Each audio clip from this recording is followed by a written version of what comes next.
ಮಾಡಿ ರಾಯಲ್ ಇದು American keyboard American but ಇದರಲ್ಲಿ ಎಮ್ ಎಲ್ಲ ಈ ಕಡೆಗಿದೆ. ಅದು ಅವರು ಮಾಡಿದ್ದದ್ದು ಆವಾಗ ಈ ಎಲ್ಲ ಚೇಂಜಸ್ ಇದೆ.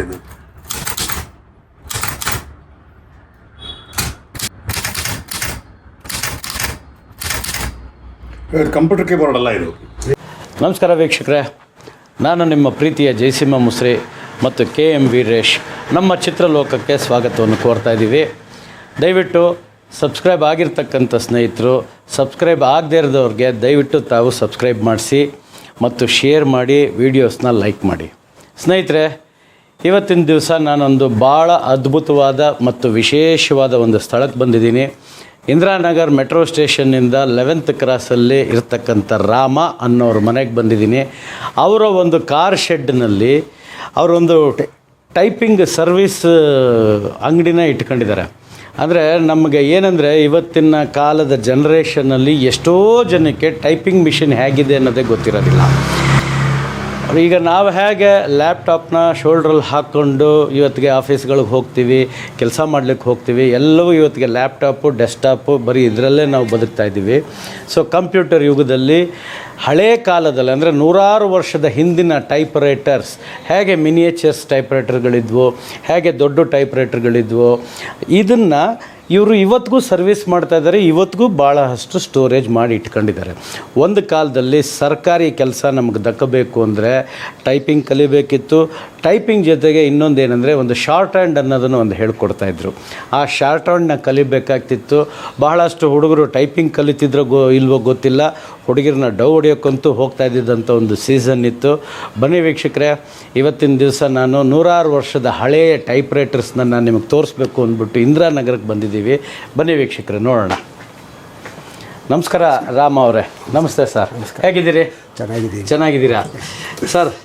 ಇವತ್ತು ನಮ್ಮ ಚಿತ್ರಲೋಕ ವೀಕ್ಷಕರಿಗೆ ನಿಮ್ಮಲ್ಲಿರ್ತಕ್ಕಂಥ ಒಂದು ಟೈಪ್ ರೈಟರ್ಸ್ನ ಪರಿಚಯ ಮಾಡಿಸ್ಕೊಡ್ಬೇಕು ಅಂತ ಹೇಳ್ಬಿಟ್ಟು ನಾವು ಇಲ್ಲಿಗೆ ಬಂದಿದ್ದೀವಿ. ಹಿಂದೆ ದೊಡ್ಡ ದೊಡ್ಡ ಕಂಪನಿನಲ್ಲಿ ತಮ್ಮ ಎಕ್ಸಿಕ್ಯೂಟಿವ್ಸ್ ಕೈನಲ್ಲಿ ಪೋರ್ಟಬಲ್ ಟೈಪ್ ರೈಟರ್ಸ್ನ ಕಳಿಸ್ತಾಯಿದ್ರು. ಇವಾಗ ಹೇಗೆ ನಾವು ಲ್ಯಾಪ್ಟಾಪ್ ಬ್ಯಾಗ್ನ ತಗೊಂಡು ಲ್ಯಾಪ್ಟಾಪ್ಸ್ನ ತಗೊಂಡು ಹೋಗಿ ಅಲ್ಲೂ ಕೆಲಸ ಮಾಡ್ತಕ್ಕಂಥ ವಿಚಾರಗಳೆಲ್ಲ ಹೇಗಿರುತ್ತೆ, ಹಾಗೆ ಈ ಥರ ಒಂದು ಪೋರ್ಟಬಲ್ ಟೈಪ್ ರೈಟರ್ಸ್ನ ತೊಗೊಂಡು ಹೋಗ್ತಾಯಿದ್ರು.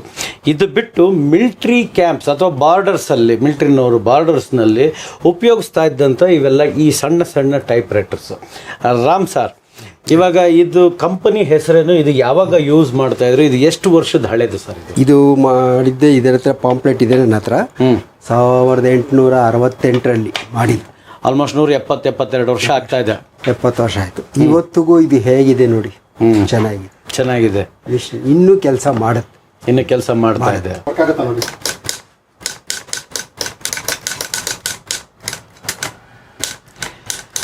ಸರ್, ಇದು ತಾವು ಹೇಳಿದ್ರೆ ಇದು ಜರ್ಮನಿ ಮೇಕ್ ಅಂತ, ಬಟ್ ತುಂಬಾ ಸಿಂಪಲ್ ಆಗಿ ಚಿಕ್ಕದಾಗಿದೆ.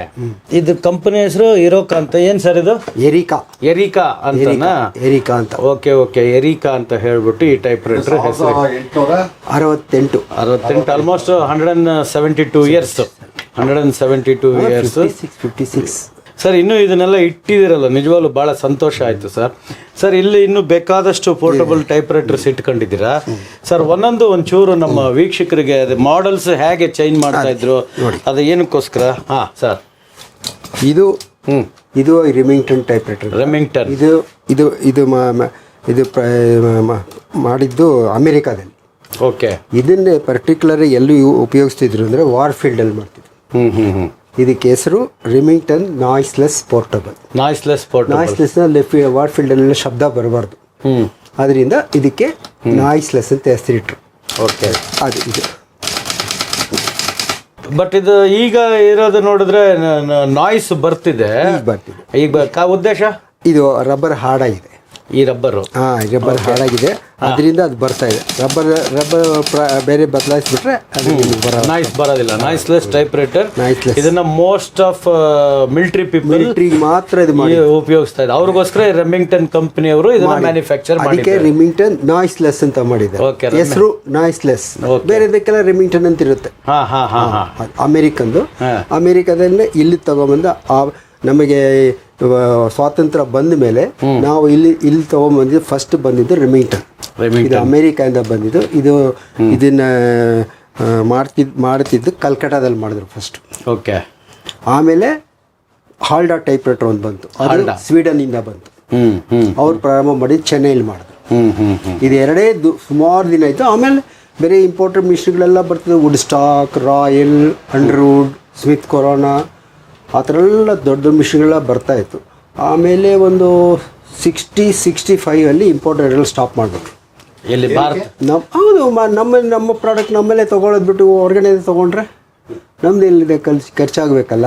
ಅದರಿಂದ ರಿಮಿಟನ್ ಹಾಲ್ಡರ್ ಒಂದೇ ಇತ್ತು, ತುಂಬ ಕೇಳ್ತವೆ. ಆಮೇಲೆ 65 ಮೇಲೆ 70ರಲ್ಲಿ ಗಾಡ್ರೇಜ್ ಕಂಪ್ನಿ ಓಪನ್ ಮಾಡಿದ್ರು ಬಾಂಬೆಲಿ. ಅವರು ಜರ್ಮನಿಯಿಂದ ಬಂತು, ಗಾಡ್ರೇಜಿಂದ ಆಪ್ಟಿಮಾ ಅಂತ ಒಂದು ಬಂತು. ಆ ಮಿಷಿನ್ ತೊಗೊಂಬಂದು ಈಗಿನ ಗಾಡ್ರೇಜ್ ಟೈಪ್ ಅವರು ಪ್ರಾರಂಭ ಮಾಡಿ. ಅದಾದ ಮೇಲೆ ಸ್ವಲ್ಪ 75ರಲ್ಲಿ ಸ್ವೀಡನಲ್ಲಿ ಹಾಲ್ಡಾ ಕಂಪ್ನಿ ಕ್ಲೋಸ್ ಮಾಡಿಬಿಟ್ಟು ಅವ್ರು ಫ್ಯಾಸಿಟ್ ಓಪನ್ ಮಾಡಿದ್ರು. ಅವರು ಅದನ್ನು ಕ್ಲೋಸ್ ಮಾಡಿ ಅದನ್ನು ತೊಗೊಂಬಂದು ಹಾಲ್ಡಾದವರು ಚೆನ್ನೈಯಲ್ಲಿ ಅದನ್ನು ಫ್ಯಾಸಿಟ್ ಕಂಪ್ನಿತ ಪ್ರಾರಂಭ ಮಾಡಿ ಅಲ್ಲೂ ಮ್ಯಾನುಫ್ಯಾಕ್ಚರ್ ಮಾಡಿ. ಹಾಲ್ಡಾ ಫ್ಯಾಸಿಟ್ಟು ಚೆನ್ನೈಲಿ ಮಾಡಿದ್ರು, ರೆಮಿಂಗ್ಟನ್ನು ಕಲ್ಕಟಾ, ಗಾಡ್ರೇಜ್ ಬಂದು ಮುಂಬೈ. ಅಷ್ಟೇ 4 ಟೈಪ್ರೈಟರ್ ನಮ್ಮ ದೇಶದಲ್ಲಿ ಮಾಡಿತ್ತು. ಓಕೆ. ಪ್ರಪಂಚದಲ್ಲಿ ಎಷ್ಟಿದೆ ಟೈಪ್ರೈಟರ್ ಕಂಪ್ನಿ ಬೇಕಾದಷ್ಟಿತ್ತು, ಎಲ್ಲ ಕಂಟ್ರಿಲೂ ಒಂದೊಂದಿತ್ತು. ನಂಬರ್ 1 ಯಾವುದು? ನಂಬರ್ 1 ಅಂದರೆ ಅಮೇರಿಕಾನೇ. ಅಮೇರಿಕಾಗಿಂತ ಜರ್ಮನಿದು ಏನು ಅಂದರೆ ಅವ್ರು ಮಾಡೋ ಕೆಲಸ ನಮಗೆ ಹೆಂಗೆ ಮಾಡಬೇಕಂತಲೂ ಗೊತ್ತಿರೋಲ್ಲ. ಟೆಕ್ನಿಷಿಯನ್ಸಲ್ಲಿ ತುಂಬ ಪರ್ಫೆಕ್ಟು, ರಿಪೇರಿ ಬರೋಲ್ಲ, ಬಂದರೆ ಅದು ಡಿಫೆಕ್ಟ್ ಅಟೆಂಡ್ ಮಾಡೋದು ತುಂಬ ಕಷ್ಟ. ಜರ್ಮನಿ ಕಂಪನಿದು ಇದು ಒಂದೇ ಅಲ್ಲ, ಕ್ಯಾಮ್ರಾ ಆಗಲಿ, ವಾಚ್ ಆಗಲಿ, ಇದಾಗಲಿ ಯಾವುದಾದ್ರೂ ಟೈಪ್ರೈಟ್ರು ಅಷ್ಟು ರಿಪೇರಿ ಬರೋದೇ ಇಲ್ಲ. ಅದೆಲ್ಲ ತುಂಬ ಚೆನ್ನಾಗಿ ಮಾಡೋರು, ತುಂಬ ಚೆನ್ನಾಗೂ ಇರೋದು. ಆದರೆ ನಮಗೆ ಜಾಸ್ತಿ ಇಂಪೋರ್ಟ್ ಮಾಡಿದ್ದೆಲ್ಲ ಅಮೇರಿಕನ್ಸ್. ಜರ್ಮನಿದು ಅಷ್ಟೇ ಜಾಸ್ತಿ ಬರ್ತಾನೆ ಇಲ್ಲ. ಅವಾಗ ಎಲ್ಲೋ ಒಂದು ಸ್ವಲ್ಪ ಒಂದು ವರ್ಷಕ್ಕೆ ಒಂದು 10-20 ಬರೋದು. ಬಟ್ ಅಮೇರಿಕನ್ಸ್ ಸುಮಾರು ಟೈಪ್ರೈಟರ್ ಬರ್ತಿತ್ತು. ಫಸ್ಟ್ ನಮ್ಮ ಇಂಡಿಯಾಗೆ ಬಂದಿದ್ದು ಟೈಪ್ರೈಟರ್ ಅಂದರೆ 1947-48 ಬಂತು. ಅಮೇರಿಕೆಯಿಂದ ಬರಬೇಕಂದ್ರೆ ಆವಾಗ ಚೆನ್ನೈಲಿ ಟೈಪ್ರೈಟರ್ ಮಾರ್ಟ್ ಅಂತ ಒಬ್ಬರಿದ್ದು, ಅವರೇ ಸೌತ್ ಇಂಡಿಯಾಗೆ ಏಜೆನ್ಸಿ. ಅವರು ಎಲ್ಲ ಒಂದು 4 ಸ್ಟೇಟ್ಗೂ ಒಂದೊಂದು ಡಿಸ್ಟ್ರಿಬ್ಯೂಟ್ರ್ ಕೊಟ್ಟು, ಅದರಲ್ಲಿ ನಮ್ಮ ತಂದೆ ಕರ್ನಾಟಕಕ್ಕೆ ತೊಗೊಂಡ್ರು. ಆ ಥರ ಒಬ್ಬೊಬ್ಬರು. ನಾವು ಅಮೇರಿಕಾ ಅವಾಗ ಬಂದಿದ್ದು ಟೈಪ್ರೈಟರ್ ಅಂದರೆ ರೆಮಿಂಗ್ಟನ್ ಟೈಪ್ರೈಟರ್. ಅವಾಗೆಲ್ಲ ಟೈಪ್ರೈಟರ್ ಅಂದರೆ ನೋಡಿ ಹಿಂಗೆ ಅಂದರೆ ಶಿಫ್ಟ್ ಮೇಲೆ ಹೋಗೋದು, ಇದಕ್ಕೆ ಶಿಫ್ಟ್ ಮೋಷನ್ ಅಂತ, ಕ್ಯಾರೇಜ್ ಶಿಫ್ಟ್ ನೋಡಿ. ಇದು ಮಾಡಿದ್ರೆ ಕ್ಯಾರೇಜ್ ಶಿಫ್ಟ್ ಅನ್ನೋದು. ಈ ಶಿಫ್ಟ್ ಏನಕ್ಕೋಸ್ಕರ ಸರ್? ಅದೇ ಹೇಳಿ, ಫಸ್ಟ್ ಮಾಡಿದ್ದವರು ಇದು ನೋಡಿ. ಶಿಫ್ಟ್ ಮೋಷನ್, ಕ್ಯಾರೇಜ್ ಶಿಫ್ಟ್ ಅಂದರೆ ಇದು ಮಾಡಿದ್ರೆ ಕ್ಯಾಪಿಟಲ್ ಟೈಪ್ ಮಾಡೋದು. ಕ್ಯಾಪಿಟಲ್ ಸ್ಮಾಲ್ ಮಾಡೋದು, ಕ್ಯಾರೇಜ್ ಶಿಫ್ಟ್ ಬಂತು. ಆಮೇಲೆ ಇಂಪ್ರೂವ್ ಆಗ್ತಾ ಸೆಗ್ಮೆಂಟ್ ಶಿಫ್ಟ್ ಬಂತು. ಇದಾದರೆ ಸೆಗ್ಮೆಂಟ್ ಕೆಳಗೆ ಇಳಿಯೋದು, ಆ ಥರ ಮಾಡಲ್ ಬಂದು ಆ ಥರ. ಇವಾಗ ಇದೆಲ್ಲ ನೋಡಿ, ಇದೆಲ್ಲ ಕ್ಯಾರೇಜ್ ಶಿಫ್ಟೇ ಫಸ್ಟ್ ಬಂದಿದ್ದು ನೋಡಿ. ಎಲ್ಲ ಕ್ಯಾರೇಜ್ ಶಿಫ್ಟ್ ಮಿಷಿನ್ಗಳೇ ಇದೆಲ್ಲ. ಆಮೇಲೆ ಬಂದಿದ್ದೆಲ್ಲ ಸೆಗ್ಮೆಂಟ್ ಶಿಫ್ಟ್ ಬಂತು. ಅದೇ ಥರ ಬಂತು. ಆವಾಗ ರೆಮಿಟನ್ ಮಿಷಿನು ನಾವು ಇಲ್ಲಿಂದ ಚೆನ್ನೈಗೆ ಆರ್ಡ್ರ್ ಮಾಡಿಬಿಟ್ರೆ ಅವರು ಅಮೇರಿಕಾಗೆ ಎಂಟೆಂಡ್ ಮಾಡಿ ಅಮೇರಿಕಾ ಟು ಬೆಂಗಳೂರಿಗೆ ಬರೋದು ಟೈಪ್ರೈಟ್ರ್. ಓಕೆ. ಒಂದು ಟೈಪ್ರೈಟ್ರಿಗೆ ರೆಮಿಂಗ್ಟನ್ 16 ಅಂದರೆ 400 ರೂಪಾಯಿ ಒಂದು ಟೈಪ್ರೈಟ್ರ್. 400 ರುಪೀಸ್ ಇವತ್ತಿಗೂ. ಕಾಸ್ಟ್ಲಿಯೆಸ್ಟ್ ಟೈಪ್ರೈಟರ್ ಅಂದರೆ ಯಾವುದು? ಆಮೇಲೆ ಎಲ್ಲ 1000-2000ಕ್ಕೆ ಬಂತು ಅದೆಲ್ಲ ಟೈಪ್ರೈಟ್ರ್ಗಳು. ಬಟ್ ಅವಾಗ ಹೇಳಿದ್ದು ನಾನು 400 ರೂಪಾಯಿಗೆ ಒಂದು ಟೈಪ್ರೈಟ್ರ್ ಅಲ್ಲಿಂದ ಶಿಪ್ಪಲ್ಲಿ ಬರೋದು. ಶಿಪ್ಪಲ್ಲಿ ಬಂದು ಡೈರೆಕ್ಟ್ ಇಲ್ಲಿಗೆ ಬರೋದು, ಆಮೇಲೆ ಎಲ್ಲ ಮಾಡಿಕೊಡ್ತಿದ್ವಿ. ಇನ್ನೊಂದೇನೆಂದರೆ ಅಮೇರಿಕನ್ಸ್ ರೇಟ್ರಲ್ಲಿ ನಂಬರ್ 1 ಇರಲ್ಲ. ಇದು ಗೊತ್ತಿಲ್ಲ ನಮಗೆ. 1 ಇರಲ್ಲ. 1 ಇರಲ್ಲ. ಇದಕ್ಕಿದೆ ಅಮೇರಿಕನ್ ಟೈಪ್ರೈಟರ್ 1 ಇರಲ್ಲ. ಅವ್ರು ಅದಕ್ಕೆ ಬದಲು ಬೇರೆ ಏನಾದರೂ ಒಂದು ಸೈನ್ ಹಾಕೋತಿದ್ರು. ಒಂದಕ್ಕೆ ಬದಲು ಎಲ್ ಟೈಪ್ ಮಾಡಬೇಕು, ಸ್ಮಾಲ್ ಎಲ್. ಏನಕ್ಕೆ ಅದು? ಅವ್ರು ಬೇರೆ ಇನ್ನೊಂದು ಲೆಟ್ರ್ ಹಾಕ್ಕೊಬಿಡೋದು. ಇವಾಗ 42 ಬರುತ್ತಲ್ಲ ಕೇಸು, ಅದರಲ್ಲಿ ಇದು ಒಂದು ಏನಕ್ಕೆ ಯಾವಾಗಲೂ ಒಂದು ಹೊಡೆಯೋದು, ಎಲ್ಲಿ ಹೊಡೆದ್ಬಿಟ್ರೆ ಸ್ಮಾಲ್ ಎಲ್ಲಿ ಹೊಡೆದ್ರೆ ಕರೆಕ್ಟ್ ಆಗುತ್ತೆ. ಆ ಥರ ಅವರು ಯಾವಾಗಲೂ 2ರಿಂದನೇ ಪ್ರಾರಂಭ ಆಗೋದು. ಆ ಥರ ಮಾಡ್ತಾರೆ. ಆವಾಗ ನಮ್ಮ ಇಂಡಿಯಾದೆಲ್ಲ ಕೀಬೋರ್ಡ್ ಇಂಡಿಯನ್ ಕೀಬೋರ್ಡ್ ಬೇರೆ, ಅವ್ರದ್ದು ಸ್ವಲ್ಪ ಚೇಂಜಸ್ ಇರುತ್ತೆ. YZ ಆ ಥರದ್ದು. ಇಲ್ಲ ಆ ಥರದಲ್ಲೇ ಇಲ್ಲ. ಅಮೇರಿಕಾದ ಯಾವುದೂ ಇಲ್ಲ ನಿಮ್ಮ ಹತ್ರ? ಇಲ್ಲ, ಅದೆಲ್ಲ ಓಲ್ಡ್ ಔಟ್ ಆಯಿತು. ಆ ಥರ ಇತ್ತು. ಆವಾಗ ನಾವು ಇದೆಲ್ಲ ಒಂದು 8 ಆಲ್ಫಾಬಿಟ್ ಚೇಂಜ್ ಮಾಡ್ತಿದ್ವಿ. ಮೇಲೆ ಫಿಗರ್ಸ್ 1 to 0 ಆರ್ಡರ್ ಮಾಡ್ತಿದ್ವಿ. ಸೊ ನೀವು ಮಾಡ್ತಿದ್ರಿ? ನಮ್ಮ ತಂದೆ ಅವಾಗ ಮಾಡ್ತಿದ್ರಲ್ಲ, ಓಕೆ. ನಮ್ಮ ಕೀಬೋರ್ಡಿಗೆ ಮಾಡ್ತಿದ್ರು. ಆ ಥರ ಎಲ್ಲ ಮಾಡ್ತಿತ್ತು. ಆಮೇಲೆ ನಮ್ಮ ದೇಶದಲ್ಲಿ ರಿಮಿಂಗ್ಟನ್ ಹಾಲ್ಡರ್ ಎಲ್ಲ ಮಾಡಿದ್ಮೇಲೆ ಇಂಪೋರ್ಟ್ ಎಲ್ಲ ಸ್ಟಾಪ್ ಮಾಡಿಬಿಟ್ರು. ನೋಡಿ ಸ್ನೇಹಿತರೆ, ನಾವಿವಾಗ ಒಂದು ಲೆದರ್ ಬ್ಯಾಗು ಲ್ಯಾಪ್ಟಾಪಲ್ಲಿ ಹಿಂದೆ ಹಾಕ್ಕೊಂಡು ಹೋಗ್ತೀವಿ, ಮುಂದೆ ಹಾಕ್ಕೊಂಡು ಹೋಗ್ತೀವಿ. ನೋಡಿ, ಇದು ಈ ಟೈಪ್ ರೈಟರ್ ಬ್ಯಾಗು ಎಷ್ಟು ನೀಟಾಗಿ ಅವತ್ತಿನ ಕಾಲದಲ್ಲಿ ಪ್ಲ್ಯಾನ್ ಮಾಡಿ ಇದನ್ನು ಮಾಡಿದ್ದಾರೆ. ಇದು ಪೋರ್ಟಬಲ್ ಟೈಪ್ ರೈಟ್ರೆ ಸರ್. ಈಗ ಇದು ನೋಡಿ, ಓಕೆ, ಇವಾಗ ಇದು ಕ್ಲೋಸ್ ಮಾಡಿ ಸರ್. ಇಲ್ಲಿಂದ ಒಂದು ಲಾಕು, ಆಮೇಲೆ ಲಾಕು ಜೊತೆಗೆ ಅದು ಕೀ ಎಲ್ಲ ಇದೆ ಇದಕ್ಕೆ. ಸೊ ಇದನ್ನು ಹೀಗೆ ಕ್ಯಾರಿ ಮಾಡ್ತಾಯಿದ್ರು ಅವತ್ತಿನ ಕಾಲದಲ್ಲಿ, ಈ ರೀತಿ ಕ್ಯಾರಿ ಮಾಡ್ತಾಯಿದ್ರು.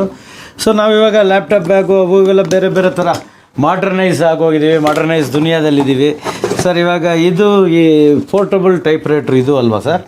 ಇದು ಪೋರ್ಟಬಲ್ ಅಂದರೆ ಆಗಿನ ಕಾಲಕ್ಕೆ ಹಾಂ, ಎಷ್ಟು ಚಿಕ್ಕದಾಗಿದೆ ಅಷ್ಟು ಸ್ಮಾಲೆಸ್ಟ್ ಪೋರ್ಟಬಲ್. ಓಕೆ, ಇದು ಇಲ್ಲ ಸೇರಿದ್ರೆ ಒಂದು 2.5 kg ಬರೋದ ನಿಮಗೆ. ಓಕೆ, ಹಾಂ, ಏಕೆಂದರೆ ಇದು ಕಂಪ್ಲೀಟ್ ಬಾಡಿ ಅಲ್ಯೂಮಿನಿಯಂ ಇದಾ ಸರ್? ಹಾಂ ಹಾಂ ಹಾಂ ಹಾಂ, okay, full body aluminium. So ಇದು ಟೇಪು, ಇದು ಟೇಪ್, ಇದು ಸ್ಪೂಲು, ಹಾಂ, ಇದು ಟೇಪು. ಓಕೆ, ಇದು ಸ್ಪೂಲು, ಇದು ಟೇಪು. ಸೊ ಇಲ್ಲಿ ಟೈಪ್ ಮಾಡಿದ್ರೆ ಇದು ಹೋಗಿ ಇಲ್ಲಿ ಕಾರ್ಬನ್ ಥರ ಅದು ಪ್ರೆಸ್ ಆಗ್ತಾ ಇದೆ ಪೇಪರ್ ಮೇಲೆ. ಓಕೆ ಓಕೆ, ಇದು ಲೈಟ್ ಇಂದ ಇದು ಮಾಡಿದ್ದು ಸ್ವಿಟ್ಜರ್ಲ್ಯಾಂಡ್ ಇದು ಮೇಡ್ ಇನ್ ಸ್ವಿಟ್ಜರ್ಲ್ಯಾಂಡ್. ಇದು ಕಂಪನಿ ಹೆಸರೇನು ಸರ್? ಇದು Hermes baby. Okay, Hermes baby. ನೋಡಿ ಹೆಂಗಿದೆ ಹರ್ಮೆಸ್ ಬೇಬಿ, ಬೇಬಿ ಥರನೇ ಚಿಕ್ಕದಾಗಿರುತ್ತೆ. ಹಾಂ ಹಾಂ ಹಾಂ ಇದು ಯಾವುದಿದೆ? ಸರ್ ಇಲ್ಲೊಂದು ಇದೆಯಲ್ಲ ಸರ್, ಇದು ಆಲಿವಿಟಿ.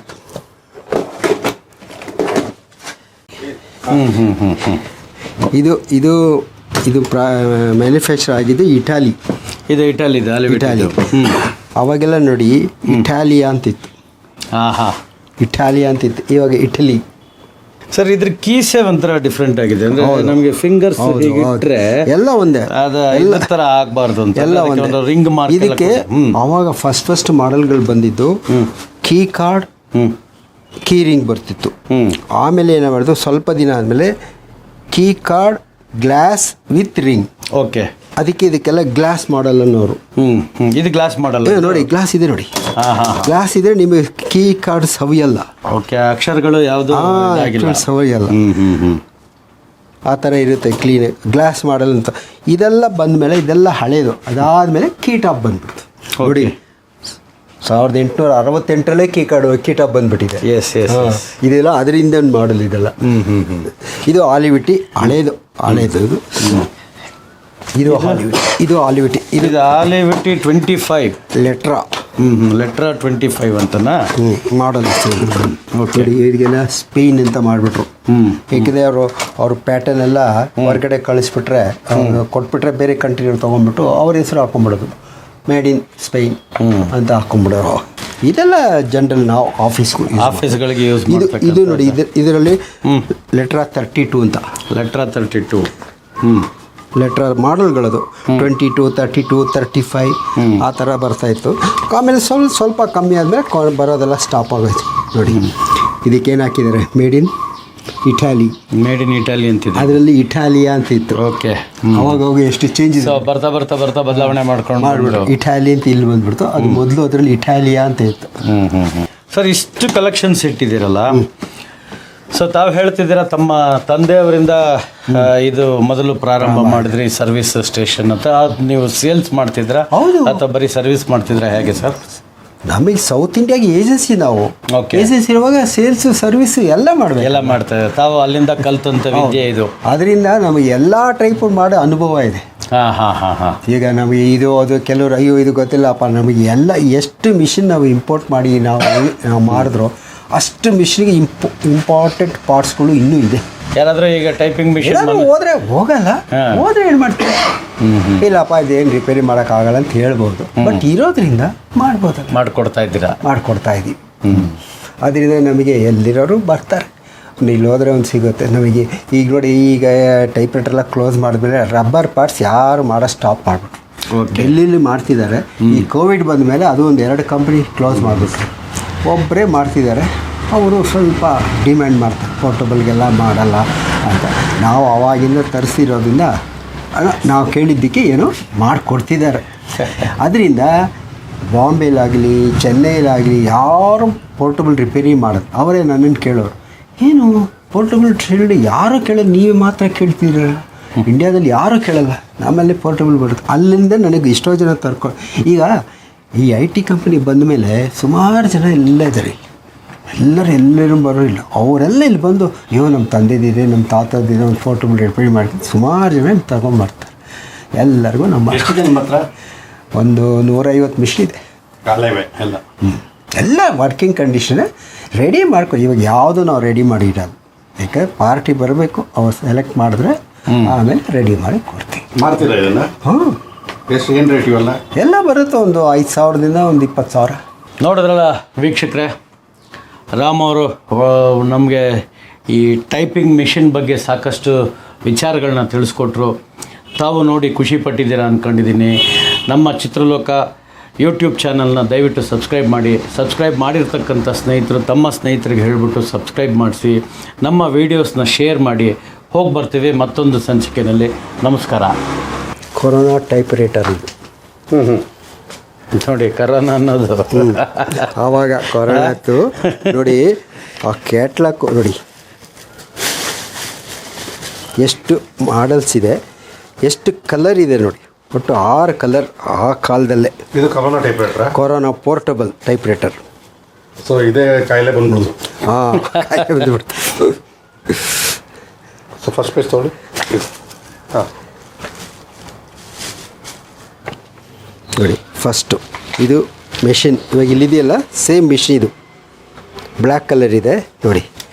ಆಗಿನ ಕಾಲದ ಪ್ರಿಂಟ್ ನೋಡಿ ಹೆಂಗೆ ಮಾಡಿದೆ, both side, front and back, AB ನೋಡಿ, C ಅರ್ಧ, ಇದು ರೈಟ್ ಸೈಡ್. ಈಗ ಎಲ್ಲ ಇದು ಕ್ಯಾರೇಜ್.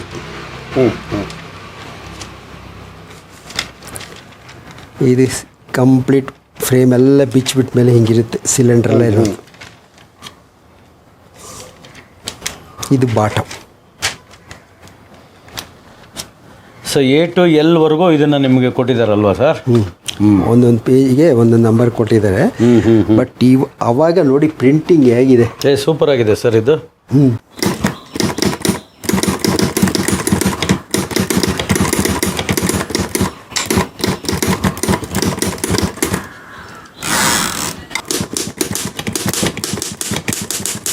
ಇದು 168 ವರ್ಷದಲ್ಲ?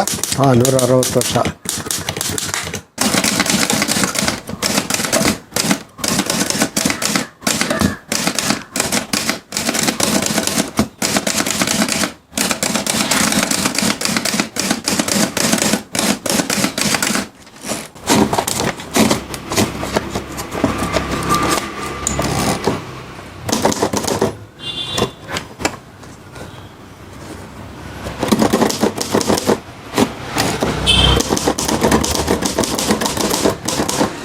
ಸರ್ ಇದು ಅಮೆರಿಕನ್ ಕೀಬೋರ್ಡ್ ಇದು. ಕೀಬೋರ್ಡ್. ಕೆಲವುದು ನಮ್ಮ ಇಂಡಿಯನ್ ಕೀಬೋರ್ಡ್ಗಿಂತ ಇದು ಬೇರೆ ಥರದಿರುತ್ತೆ. ಇದು ನೋಡಿ, Z ಇರೋ ಕಡೆ W ಇದೆ, W ಇರೋ ಕಡೆ Z ಇದೆ. ಅದೇ ಥರ ಕಾಮ ಇರೋ ಕಡೆ M ಇದೆ, M ಇರೋ ಕಡೆ ಕಾಮ ಇರಬೇಕು. ಇದೆರಡು ಬದಲಾಯಿಸಿಬಿಟ್ರೆ ನಮ್ಮ ಇಂಡಿಯನ್ ಕೀಬೋರ್ಡ್ಗೆ ಆಗುತ್ತೆ. ಸೊ ಇದು ಬದಲಾಯಿಸೋದು ಈಸಿ. ಟೈಪ್ ಸಾಲ್ಡ್ರ್ ಮಾಡಬೇಕಷ್ಟೇ. ತೆಗೆದುಬಿಟ್ಟು ಲೆಡ್ಡಲ್ಲಿ ಸಾಲ್ಡ್ರ್ ಮಾಡಬೇಕು, ಲೆಡ್ಡಲ್ಲಿ ಸಾಲ್ಡ್ ಬಿಟ್ರೆ ಆಗುತ್ತೆ. ಏಕೆಂದರೆ ಬೆಂಡಿರುತ್ತೆ. ಈಗ 46 ಟೈಪ್ ಬರೆದ್ರೆ 46 ಬೆಂಡಿರುತ್ತೆ. ಲೆಫ್ಟ್ ಸೈಡ್ ಇರುತ್ತೆ, ರೈಟ್ ಸೈಡ್ ಬೆಂಡಿರುತ್ತೆ. ಅದರಿಂದ ಅದನ್ನೆಲ್ಲ ನಾವು ಇನ್ನು ಮಾಡೋಕ್ಕೋಗಲ್ಲ. ಟೈಪ್ ಬಿಚ್ಚೋದು, Z ಇರೋ ಕಡೆ W ಹಾಕೋದು, W ಇರೋ ಕಡೆ Z ಹಾಕೋದು, ಅಷ್ಟೇ.